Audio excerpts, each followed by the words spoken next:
How you gonna keep 'em down on the farm after they've seen Peri? How?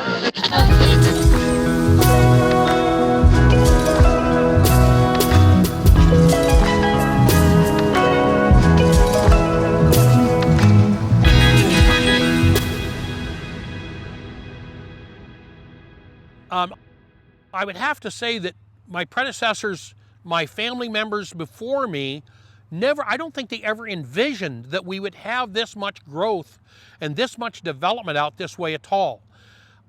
This was way out.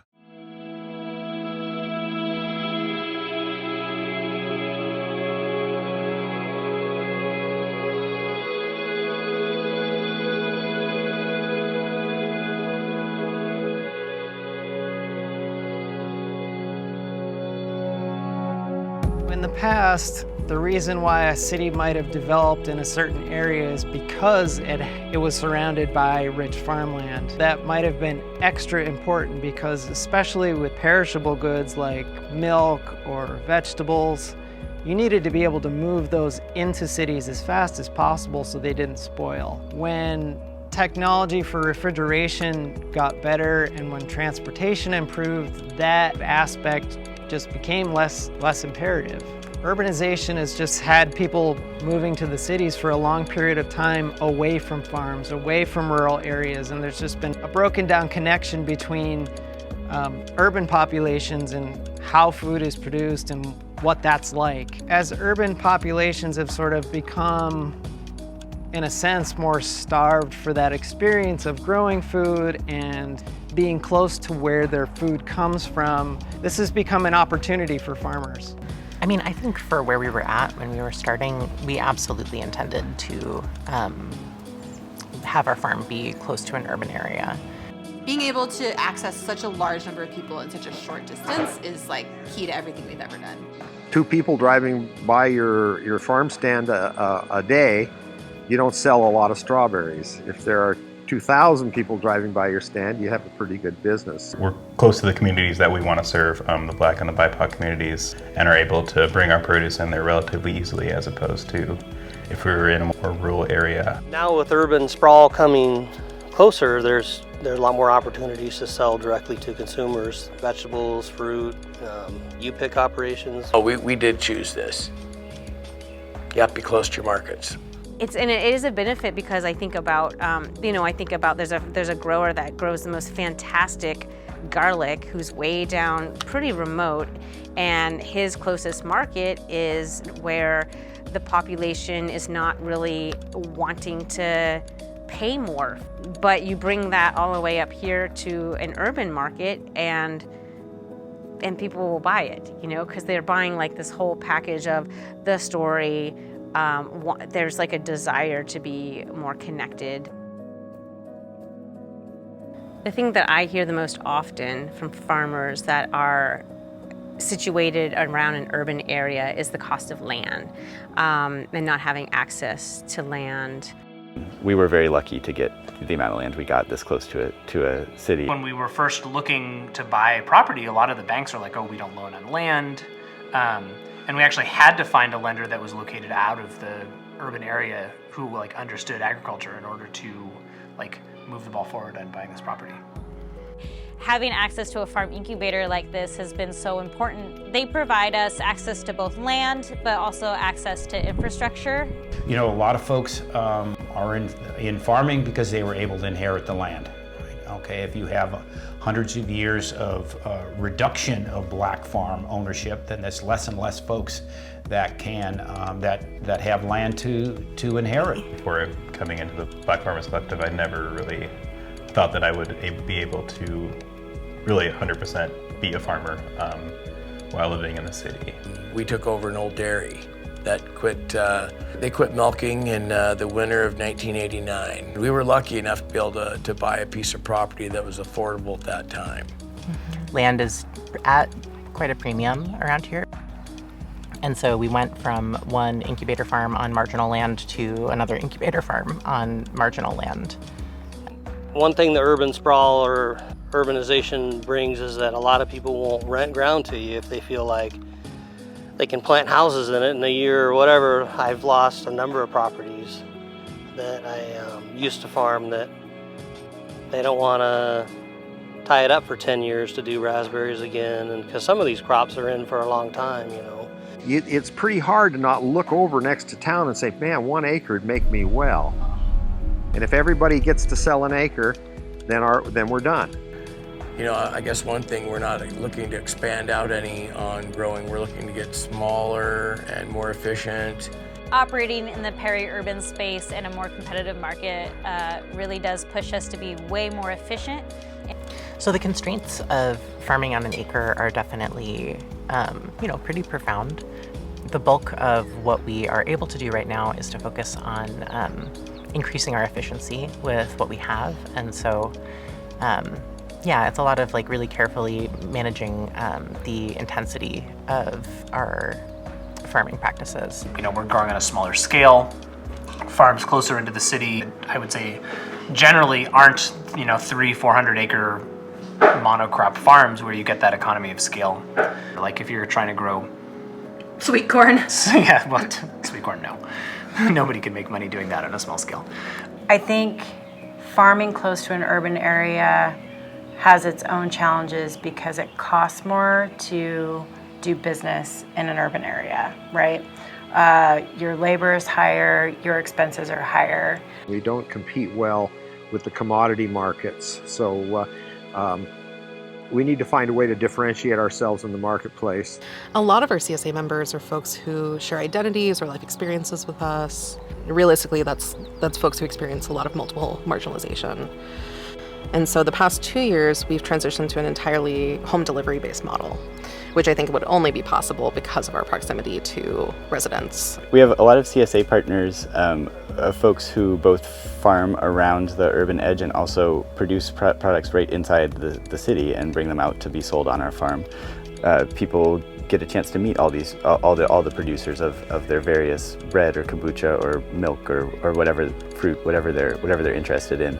And I think also farming operations are going to have to diversify. You know, being close to the city also means that folks can visit you, and so being able to monetize some of that to help support your efforts is a way I think that that farmers, especially close to the city, are going to have to go in order to really reach those, make those higher costs. When you're used to just a large crop basis, it's a real paradigm shift to go from, because I used to, you know, probably farm 250 acres of caneberries at one time, but you realize that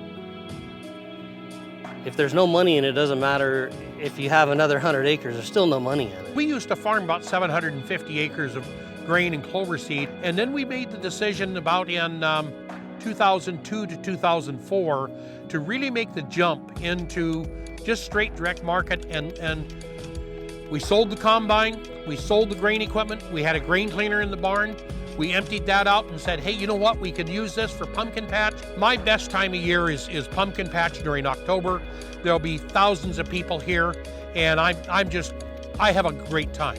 I'm everybody's pain in the backside when it comes to pumpkin patch, because it's like, we have to do this, and everybody's like, no, we're harvesting zucchini. And I didn't really start the farm specifically to educate community, but I think that that's a big draw and pull for our CSA members in particular. But I also think it's important to be visible in that way, so that as people drive by, they see us working in the fields, or they see a sign for a local farm, or there's a farm stand, and they start to realize that food comes from soil, comes from land, and that these open spaces are so important. Do we think that the people in our area are aware of the challenges? I want to answer this question. Go for it.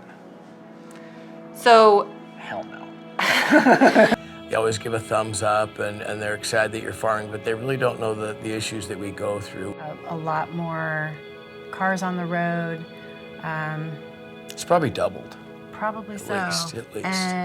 And a lot more cars passing tractors, and a lot more unsafe passing. He said, you know, for years he fought with them over like spraying manure and stuff that they didn't like, which is understandable. If you bought a house in a subdivision and there's someone driving a big tractor at 4 a.m, I can see why you'd be angry. That's not what you signed up for. But he said, I ship all of my grains to China, and I've got all these people right next door. I feel like I can't relate to them, but that's because we're not relating. You know, we aren't talking to each other, and we're not intertwined. So I think that, you know, that might be something that farmers that are getting more and more pressure have to think about doing, is how can they be better neighbors to. We've kind of taken the stand on our farm that we are a part of the community. We prefer to really dive deep and build deep with our communities that we serve with direct marketing. So through our CSA, through values-aligned wholesale that goes directly into community-based organizations, to mutual aid work. We donate a lot of produce as well when we can. We've done things like signed up for WIC and senior WIC programs and stuff, which can help the community. And it gets different people into the market that maybe would have never came otherwise. So, I mean, just little things like that sometimes can make a bigger difference than you realize. I, Farmer Michelle, am Sinai. That is my heritage, and the people I come from, which is north central Washington, part of the Colville Confederate Tribes. Here in the Portland metro area, there's a large Native American community who have been displaced from various places. So we've really doubled down and focused on Native food sovereignty and growing first foods and sharing those first foods with our community. We specifically are working with a lot of Black-owned restaurants and food banks, and as mentioned before, mutual aid groups that are distributing produce to Black and BIPOC communities. We provide so much. Our farm provides flood storage for King County, and we get no tax credit, no rebate, no check in the mail, not even a thank you, and we're not looking for that. But when it comes around for regulating times, they're really hard on us. I think any regulation has inadvertent side effects, and for people like us who farm differently from everyone else, it is hard to regulate us in a way that works. We produce way more value off an acre than anyone around us, and so that's confusing sometimes to folks. It's hard to understand why an acre would matter that much to us, and it also is hard to understand why we would need the amount of infrastructure we need. The trouble is, they have a perception of agriculture that is rooted back in the 1940s and 50s, and not rooted in what's possible today or what we're doing today. I'm always a little disappointed, honestly, about how little vision there seems to be among policymakers in urban areas about why we preserve ag land. Like, this is a fight I've had a lot with folks who work in our local county government, as though like food just is going to keep magically appearing from somewhere if we don't really do the work of conserving not just like the acreage, but in a functional state, you know. Water rights, especially in these peri-urban settings, I think is very important. We've been lucky to be working with the county, and they've been negotiating over water rights, and so they were actually able to get more water for these spaces that we're leasing than they had in the past. So I think that's a sort of policy change. That's great for this. I mean, I think the best thing policymakers can do, whether you're at the city, county, state level, is get to know your local farmer and ask questions, and you can never ask enough questions. Ask what their biggest challenges are, find out how they do things and why they do things, because informed decisions are the best decisions. You know, being near an urban area is definitely a mixed bag. If we farmers are going to retain our independence, we're going to have to learn to work together. Yeah, it's kind of humorous, but it's very true. It is worth it, but it requires long-range thinking. If this farm is well stewarded, I'll be very proud, whether it has our name on it or Rodriguez at that point, or it's still in our family and there are other people farming it. You know, you have to have some sort of flexibility.